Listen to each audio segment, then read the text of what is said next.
record-breaking Sydney to Hobart victory is under threat due to an incident that occurred just 15 minutes into the race. Reporter Kieran Jones is in Hobart with the latest on Comanche's protest.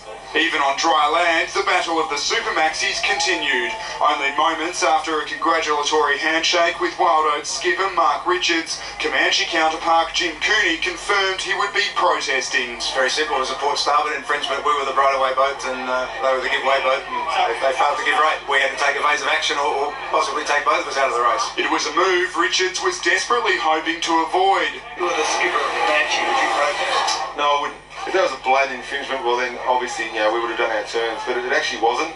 And in our mind, we think we were clear ahead, which we were. We've got video footage to prove that. The two crews had been involved in an epic battle all day. Comanche was the first into the Derwent, but as the wind died, so did its chances of crossing the line first, and the crew could only watch on as the slimmer Wild Oats surged past. I couldn't bloody believe it, to be honest with you. Even after edging in front, the finish was tighter than Richards was hoping for. It was very, very tricky. No win, we just couldn't get to the finish line there in the end, so 10 jobs in the last sort of 200 metres. There were scenes of jubilation when Wild Oats eventually crossed the line, smashing the race record by 4 hours and 42 minutes. To actually get the opportunity at the end there to have another crack at it and to finish it off with a race record really is, I don't know, it's unbelievably special. It's so special. But one last challenge meant another chapter in this epic saga. A man has been badly injured in a bizarre accident when his remote-controlled helicopter crashed into him. The 35-year-old experienced pilot was alone at the time and was helped by people passing by. The man's boots splattered with blood alongside the mangled helicopter he was flying. It's lost control, hit the ground and then also hit the male person. The 35-year-old was operating the remote-controlled aircraft alone at Berry Recreational Park this morning. After losing control, the owner bore the brunt of its force. His face, hip and arm sliced in the accident. He also suffered fractures. Fortunately, 2 people passing by rushed to help before he was flown to hospital in Sydney. Yeah, very lucky.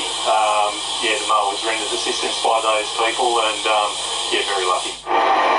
The man was conscious and told paramedics he was an enthusiast. He has been indicated that he has flown them for quite some time, so one of these freak accidents. The compact aircrafts are powerful, clocking speeds of up to 130 kilometres per hour.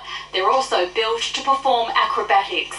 But even in the hands of a skilled pilot, a trick can turn dangerous within seconds.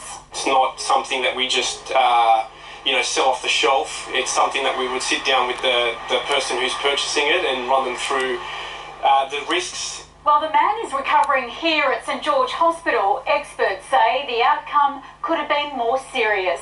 Well, the blades are made of carbon fibre. Things like tree trunks and limbs would be pretty much like a knife through butter in most cases.